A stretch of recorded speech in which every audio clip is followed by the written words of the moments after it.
30 बार Maharashtra assembly election की चर्चा कर ली, उसमें घपलेबाजी हुई। आप भी अभी थोड़ी देर पहले चर्चा कर रहे थे, जाकर उसी का बता देते कि ये घपलेबाजी हुई। क्या जवाब है चुनाव आयोग के अधिकारी? आप हमको दीजिए, चुनाव आयोग तो दीजिए। क्या राहुल गांधी गए अपने सवालों को लेकर? यही जवाब तो राकेश जी आपके सामने रखे हैं, जब प्रेस कॉन्फ्रेंस के अंदर जिन साक्ष्यों और प्रमाणित तथ्यों के साथ इलेक्शन कमीशन के लिए सामने रखे गए, देश की जनता के सामने रखे गए, उससे बड़ा प्रूफ क्या होगा? उस सरकार को बताना है जो इसके नीचे इलेक्शन कमीशन काम कर रहा है, जो दो मुई सांप की तरह दोनों मिलकर काम कर रहे हैं। ये लेटर इलेक्शन की चोरी करी जा रही है कि डबल स्टैंडर्ड सरकार चोरी से रिप्लाई करिए, फिर आदेश जी मैं आपके पास आता हूं। मैं एक चीज कहना चाहता हूं, मैं वैसे पहले भी इस बात को कोट कर चुका हूं, बट मुझे लगता है कि चंद्रमोहन जी डिबेट्स वगैरह देखते नहीं, काफी व्यस्त रहते होंगे प्रोपेगेंडा फैलाने में। इसी देश में 2004 में अगर मैं महाराष्ट्र की बात करूं तो 90,89,000 वोट बढ़े, 2009 में 98 लाख बढ़े, 2014 में 77 लाख बढ़े, 2019 में 63 लाख बढ़े और 2024 में 40 लाख बढ़े। राहुल गांधी को 40 लाख से प्रॉब्लम है कि 40 लाख वोट जो है आखिर के 5 महीने में कैसे बढ़ गए, और इसी वजह से भाजपा जीत गई। यानी कि जब 90 लाख वोट बढ़े तब तो आपकी सरकार आई थी, तब 77 लाख वोट बढ़े तब तो आपकी सरकार आई थी, जब तेलंगाना में वोट घट गए तो तब भी आपकी सरकार आ गई थी। इसका कोई तर्क है ही नहीं इस बात में। और ये जो कह रहे हैं कि नहीं विधानसभा में हम जीते, लोकसभा में हम हार गए, तो राहुल गांधी कहते थे कि हमें लग रहा था कि हमें 16 सीटें आएंगी, लेकिन आई हमें 9 19 7 सीटों में से हमने एक सीट पकड़कर वहां पर एक विधानसभा सीट में से प्रॉब्लम निकाल दी। अरे राहुल गांधी के 100 में से 100% प्रेडिक्शन फेल ही हुई है। राहुल गांधी तो अपने आप को 2014 में प्रधानमंत्री मान रहे थे, बने क्या? 2019 में उनको लगता था वो जीत जाएंगे, जीते क्या? 2024 में वो 99 लेकर समझ रहे थे वो खुद प्रधानमंत्री है क्या? नहीं भाई, आपको ज्योतिष नहीं हो कि आपके हिसाब से चीजें चलेंगी। और एक और चीज कहना चाहता हूं, पूरे तरीके से प्रोपेगेंडा फेल हो चुका है। इस देश की मीडिया जिन जिन लोगों का नाम, चाहे वो मिस्टर श्रीवास्तव का विषय रहा हो, मैं उनकी ज्यादा पब्लिसिटी नहीं करना चाहता और मैं नहीं चाहता कि उनकी पर्सनल इंफॉर्मेशन इस देश में आए, लेकिन उन्होंने भी क्लैरिफिकेशन दी, जहां 80 वोट दी उन्होंने भी क्लैरिफिकेशन दी। और इतना प्रोपेगेंडा क्यों? मैं तो कहता हूं ना, इलेक्शन कमीशन में खास तौर पर अगर मैं बात करूं कर्नाटका की, तो वहां तो इनको आज बुलाया गया था 8 तारीख में। आज बुलाया गया था, 7 तारीख को कॉन्फ्रेंस करके कहते हैं आज चले जाइए। और अच्छा, आज 8 तारीख है ना, 8 तारीख से मुझे याद आया, कुछ याद आया, मैं आ रहा हूं अभी 8 तारीख पर भी आता रहा हूं। जयंत जिज्ञासु को भी शायद ये तारीख याद होगी, लेकिन उससे पहले अवधेश जी, ये 12/6/2025 का लेटर, महाराष्ट्र चुनाव की बहुत बार चर्चा इस प्रेस कॉन्फ्रेंस में भी राहुल गांधी ने, लेकिन जाएंगे नहीं। क्या करेंगे? प्रेस कॉन्फ्रेंस करेंगे। क्या करेंगे? सदन में हो सकता है बोल देंगे। क्या करेंगे? चैनलों पर बोल दिया जाएगा, उनके प्रवक्ता बोलेंगे। लेकिन चुनाव आयोग जहां सारी समस्या की जड़ है राहुल गांधी के हिसाब से, वहां सवाल जवाब नहीं करेंगे। नहीं, सदन में भी ये फैक्ट नहीं रखेंगे, सदन में आरोप लगाएंगे, क्योंकि सदन में आप अगर तथ्यहीन बात रखेंगे, आरोप तो लगा सकते हैं, लेकिन तथ्यहीन बात रखेंगे जो गलत साबित होगा तो आपके विरुद्ध विशेषाधिकार हनन का प्रस्ताव आ सकता है, आपकी सदस्यता जा सकती है। बिल्कुल। तो इसलिए उससे बच के देखिए, इस समय देश के सामने बहुत ही गंभीर प्रश्न खड़ा हो गया है कि राहुल गांधी जी के नेतृत्व में चलने वाली कांग्रेस पार्टी और उनके ही पद चिन्हों पर जो कुछ नेता देश में चल रहे हैं, वो देश की सारी संस्थाओं जो संवैधानिक है उसको साख विहीन करने के अभियान में लगे हुए हैं। अब आपने अभी शिवम त्यागी कुछ आंकड़े कर रहे थे, आपने एक लाइन में चर्चा की थी, मैंने पहले 2 फैक्ट बोल देता हूं ठीक से, उसके बाद तथ्य पर आएंगे। आदित्य श्रीवास्तव के साथ विशाल सिंह का नाम आया, आप कह रहे हैं कि उनका प्राइवेसी नहीं, उनका ईपिक नंबर, उनका एड्रेस राहुल गांधी जी ने दिखा दिया, गुरकीरत सिंह का दिखाया। देश की अनेक मीडिया संस्थाओं ने उन राज्यों की इलेक्शन कमीशन की वेबसाइट पर जाके छाना, उनमें से किसी का नाम उस जगह पर नहीं है एक्सेप्ट बेंगलुरु, जहां की राहुल गांधी जी ने आरोप लगाए थे। तो पहला तो उनका ये जो नाम है 3-4 वो बिल्कुल गलत साबित हो गए। सेकंड, नाम किसी का 2 जगह 3 जगह हो भी सकता है। कई लोग ऐसे हैं जो एक जगह भी वोट डालते हैं, दूसरी जगह जाके डाल सकते हैं, लेकिन यहां सवाल यह है कि क्या चुनाव आयोग ऐसा योजनाबद्ध तरीके से षड्यंत्र पूर्वक भाजपा के साथ मिलकर कर रहा है क्या, कि लाखों वोटर ऐसे बना दिए कि भारतीय जनता पार्टी जीत जाए? अगर ऐसा है तो फिर दुनिया में जो भारत कहता है कि हमारा सफल लोकतंत्र है, दुनिया के सबसे बड़े लोकतंत्र है, वो तो भारत से ज्यादा शर्म का विषय सिर झुकने का किसी का हो ही नहीं सकता। राहुल गांधी जी का अभियान भारत के संपूर्ण लोकतांत्रिक व्यवस्था पर दुनिया की दृष्टि में काली पोतने वाला है। अगर हमारे यहाँ का चुनाव आयोग ऐसा कर रहा है कि एक पार्टी के लिए मतदाता सूची बनाता है, जहां वोट उसको कम आते हैं, फर्जी मतदान करा के उसको जिता दे रहा है, इससे गिरा हुआ आरोप कुछ हो ही नहीं सकता है। अब थर्ड बात पर आते हैं। अभी उन्होंने जिस महादेवपुरा की बात की है, सेंट्रल बेंगलोर के बारे में, कि हम 4 विधानसभा से जीत रहे थे।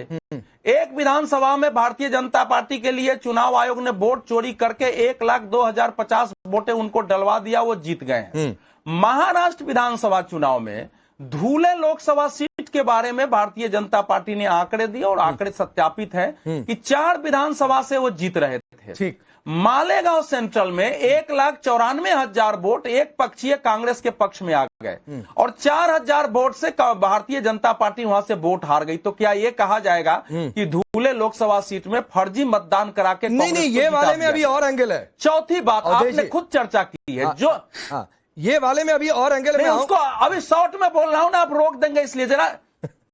अच्छा, दोनों इंतजार कर रहे हैं, जिग्यासु नाराज हो जाएंगे, आपके लिए भी आ अच्छा नहीं रहे हैं, बस फ्रेम में काट के रखा हुआ है जो उनके तो कोई बात नहीं, कोई बात नहीं।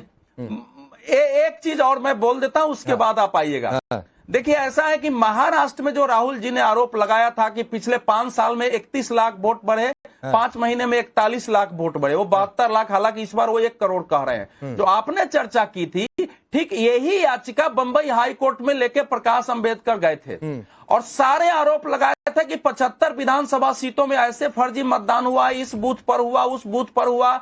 हाई कोर्ट ने चुनाव आयोग से सारे तथ्य मांगे, 75 क्षेत्रों के मांगे और उसके बाद जो उसका पूरा फैसला है, उसने कहा है कि महाराष्ट्र के विधानसभा चुनाव में किसी प्रकार के फर्जीवाड़े का एक प्रमाण नहीं मिला है और याचिकाकर्ता ने हाईकोर्ट का समय जाया किया है। मैं आप पर जुर्माना नहीं लगा रहा हूं, लेकिन आगे आप ऐसा करेंगे, ठीक है सर, ठीक है, ठीक है। अब जिज्ञासु आपके पास आ रहा हूं, 2 सवाल है आपके लिए, कर सके 2 सवाल है आपके लिए। राहुल गांधी ने जो बात कही कि फेक वोटर्स है, एक जगह पर 40 हैं, एक जगह पर 80 हैं, कई जगहों पर एक आदमी 2-2 जगह है। तो भाई सवाल तो यह है कि फिर तो एसआईआर जरूरी था और एसआईआर इसीलिए हो रहा है, तो फिर विरोध क्यों? नंबर 1 सवाल। दूसरा सवाल है जो शिवम ने याद दिला दिया कि आज 8 तारीख है। मुझे लगता है कि शायद 8 तारीख की डेडलाइन थी तेजस्वी के लिए कि 2 एपिक नंबर है, उसका जवाब दे दीजिए भाई, डॉक्यूमेंट दे दीजिए। क्या हुआ? जवाब दिया?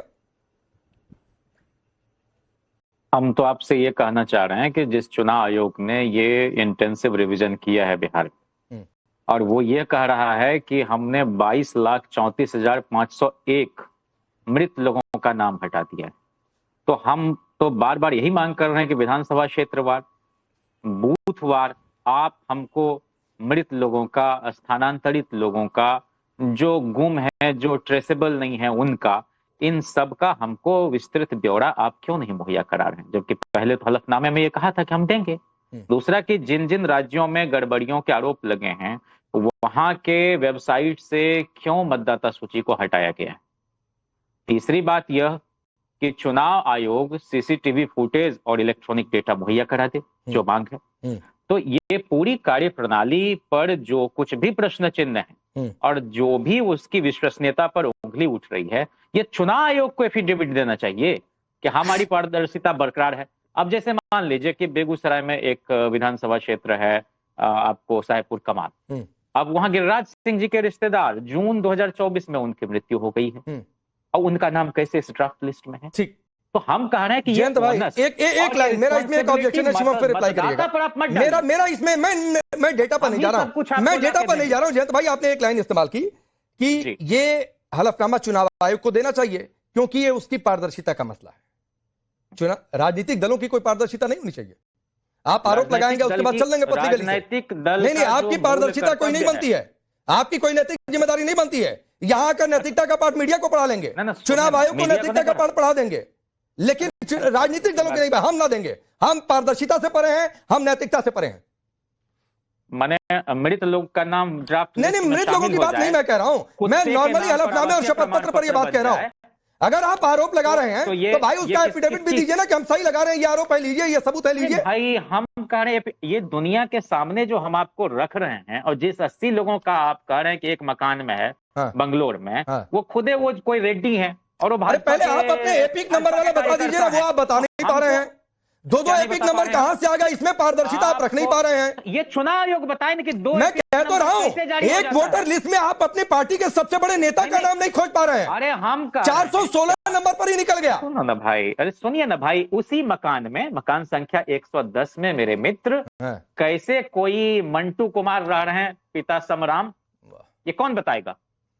और चुनाव आयोग की तरफ से कितना हास्यास्पद उस पर स्पष्टीकरण आया है कि बहुत सारे लोगों के नाम एक ही मकान संख्या पर पहले से दर्शाए गए थे, हमने उसको कोई छेड़छाड़। ठीक है, तेजस्वी वाला आप स्किप कर रहे हैं, मैं मानकर चल रहा हूं। तेजस्वी का सवाल आप स्किप कर रहे हैं, शिवम रिप्लाई करें। तेजस्वी जी का सवाल नहीं, हम तो कह रहे हैं तेजस्वी जी अपने लिए नहीं प्रेस कॉन्फ्रेंस कर रहे अरे हैं। फिर वही बात है, अपने लिए ही की है ना कि ये मेरा वोटर कार्ड, मेरा वोटर लिस्ट में नाम नहीं है, फिर दो निकल आए। अतल 4 मिनट भी नहीं लगा, दूसरा निकल आया। नहीं, किसका दोष है यह? चुनाव आयोग किस तरह से काम कर रहा है? अरे भाई आप बताइए ना कि एपिक नंबर 2 आ गया, पारदर्शिता कहाँ है? आज 8 तारीख डेडलाइन थी जो मुझे याद आ रहा है, ये आज ही तक रिप्लाई करना था तेजस्वी को। बनता है तो क्या करना चाहिए पता है? मैं आपको बताऊं क्या करना चाहिए।